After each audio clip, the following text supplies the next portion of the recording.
کے دور کا المیہ ہے میری نظر میں کہ علماء کرام میں آپس میں اتفاق خال خال نظر آتا ہے.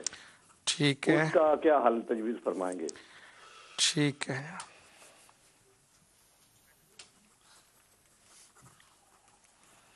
نیکسٹ کالر جی. السلام علیکم. وعلیکم السلام. جی کون بھائی؟ میں ناصر بھائی ہوں. میں بس اسلام صاحبزادہ صاحب کو السلام علیکم. وعلیکم السلام. کس شہر سے بول رہے ہیں ناصر بھائی؟ جی میں علی فیک سے بول رہا ہوں. جی ٹھیک ہے. جی بس سلام دینے کے لیے فون کیا تھا. بہت شکریہ. جی نیکسٹ کالر جی. السلام علیکم. السلام علیکم. وعلیکم السلام. کون بھائی؟ میں افتخار بات کر رہا ہوں. آپ سب کو بہت بہت سلام. افتخار صاحب کہاں سے بات کر رہے ہیں؟ جی جلنگم سے. جی. اچھا سوال یہ ہے بھجن کہ ہماری جو مسجد ہے ادھر امام کہتے تو ہیں وہ سنی ہیں لیکن جی بہت شکریہ افتخار صاحب. یہ انشاءاللہ تعالی کسی اور موقع پر جو آپ کا پرسنل مسجد کا معاملہ تو انشاءاللہ تعالی وہ ہم بعد میں جو ہے اس پہ ڈسکس کر لیں گے. السلام علیکم. السلام علیکم. ایک دو کالز اور لیتے ہیں پھر کالز روک دیجیے گا تاکہ اس پر بھی کلام کیا جائے اور دیگر علماء کرام بھی ڈاکٹر صاحب سے بات کر سکیں. السلام علیکم. جی وعلیکم السلام. جی کون میرے بھائی؟ اپنا تعارف کروائیے گا. جی سرور بول رہا ہوں جی مانچسٹر سے. سرور؟ جی سرور مانچسٹر سے بول رہا ہوں. جی جی. میرا سوال ڈاکٹر صاحب سے یہ ہے کہ نظام تعلیم چینج کرنے سے تبدیلی آئے گی یا نصاب تعلیم چینج کرنے سے؟ تو اور کیا ہمارے ملک کے مدارس میں نظام تعلیم اور نصاب تعلیم دونوں آئیڈیل ہیں؟ ٹھیک. Thank you. بہت شکریہ. جی سوالات کی طرف چلے آخری کال دے دیجیے پھر اس کے بعد انشاءاللہ تعالی سے. جی السلام علیکم. وعلیکم السلام. جی کون صاحب؟ سلمان بول رہا ہوں جناب ناروے سے. سلمان صاحب ناروے سے. جی سلمان صاحب. میں اس سے پہلے تو آپ سب لوگوں کو السلام علیکم. اور میں نے سوال کرنے سے پہلے یہ میں کہنا چاہوں گا کہ یہ میرا ذاتی مشاہدہ ہے جو میں پیش کرنا چاہتا ہوں تو سوال اس میں ہی آ جائے گا. آپ تو سب ماشاءاللہ بڑے عالم فاضل لوگ یہاں بیٹھے ہوئے ہیں اور آپ کی نظر بھی وسیع ہے اور مستقبل پر ہے. لاکھوں جو ہمارے علماء کرام ہیں جو مختلف مدارس سے تعلیم حاصل کر کے آئے ہیں تو ان کا کام بڑا محدود ہوتا ہے اور مطلب ایک پرانے انداز میں ہوتا ہے. تو سب سے پہلے کیا یہ اچھا نہیں ہے کہ آپ لوگ ان علماء کرام کو ایک ایسا کورس کرائیں کوئی ڈپلومہ دیں, ان کا جو ہوریزن ہے ان کا افق جو ہے وہ بلند کریں تاکہ ان کا ڈیلی تعلق جو لوگوں سے ہوتا ہے اس میں وہ بہتری لا سکیں. اور یہ کام جو ہے اگر مسئلہ ہے کہ یہ اس کو آپ سپانسر بھی کرائیں لوگوں سے کہ یہ ہم کر رہے ہیں اور اس کا یہ فائدہ ہوگا آگے چل کر, تو اس طرح میرے خیال میں تیزی آئے گی اور جو لوگ اس سے بہت زیادہ فائدہ اٹھائیں گے. اور پھر خاص طور پر یورپ میں ہمیں چاہیے ایسے علماء کرام جو ایک جید علماء کی جو ہے نا اپنا ان کی کسٹڈی میں رہ کر ایک طرح کی اپنی تربیت لیں اور پھر اس معاشرے میں آئیں تو وہ بہتر کردار ادا کریں گے.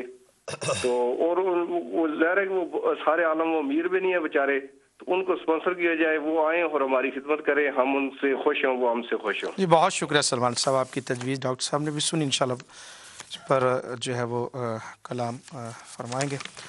جی ڈاکٹر صاحب پہلا سوال تھا ہمارے ایک بھائی کا کہ انہوں نے بنیاد پرستی کے حوالے سے جو ہے وہ بات کی کہ یہ بنیاد پرستی وہ آپ نے جس اینگل سے بات کی تھی وہ ایک پازیٹیو انداز کا تھا جو تذکرہ تھا, اب وہ جو ایک اس کو نیگیٹو انداز میں لے کر اور اپنے مسالک کیے, تو اس حوالے سے وہ کہہ رہے ہیں کہ پاکستان میں جو بنیاد پرستی اور اس کو جو میڈیا میرے خیال میں اور انداز میں پیش کرتا ہے تو وہ چاہتے ہیں سوال کے اگلے حصے سے لگتا تھا وہ کہنا فرقہ پرستی چاہتے تھے لیکن کیا بنیاد پرستی کا. چلے ہم بنیاد پرستی کو لیتے ہیں اور اس کو گزارش یہ ہے جی کہ میرے بھائی نے بالکل بجا طور پر کہا ہے کہ اس فرقہ پرستی کہیں یا گروہ بندی کہیں اس کی وجہ سے امت کو بہت نقصان پہنچ رہا ہے، اور پاکستان کی گلیوں میں، پاکستان کے بازاروں میں جو خون پانی کی طرح بہہ رہا ہے، اور جو دیواروں پر خون کے چھینٹے نظر آتے ہیں وہ مسلمانوں کے، اور یہ بہت ہی افسوسناک بات ہے۔ لیکن شاید یہ ٹیلی ویژن پر ڈسکس کرنا کوئی مناسب نہ ہو، لیکن علماء کو اور ذی شعور ہمارے دانشوروں کو اس پر غور کرنے کی ضرورت ہے کہ اس کے محرکات کیا ہیں، اس کے اسباب کیا ہیں، عوامل کیا ہیں۔ کیا یہ صرف اندرونی مسئلہ ہے یا کوئی کٹ پتلی تماشا ہے؟ کچھ لوگ ہیں جو کچھ دوسرے لوگوں کے یا کچھ دوسرے ملکوں کے یا کچھ دوسری قوموں کے ہاتھوں میں کھیل رہے ہیں، تو اس کا کھوج لگانا چاہیے حکومت کو بھی اور ہر مکتبہ فکر کو۔ میں نے پاکستان ٹیلی ویژن پہ بیٹھ کے ایک بات کہی تھی کہ اگر علماء کرام یہ چاہتے ہیں کہ اختلافات کے باوجود، میں یہاں ایک بات درمیان میں عرض کرنا چاہتا ہوں کہ اختلافات ہوتے ہیں اور سوچ بچار کرنے والی قوم میں ہی ہوتے ہیں، ہو جاتا ہے، یہ کوئی ایسی بات نہیں ہے، اور ہر مذہب کے اندر ایسے اختلافات موجود ہیں۔ مسلمانوں میں اتنے نہیں ہیں جتنے بڑھا چڑھا کر پیش کیے جاتے ہیں۔ مسلمانوں کے لیے تو یہ کہا جاتا ہے کہ ایک فرقے کے لوگ دوسرے فرقے کی مسجد میں نماز نہیں پڑھتے، لیکن لوگ آنکھیں بند کر لیتے ہیں یہ دیکھتے ہوئے کہ ایک رنگ کے لوگ دوسرے رنگ کے عبادت خانے میں جانے والے لوگوں میں شامل نہیں ہو سکتے ہیں۔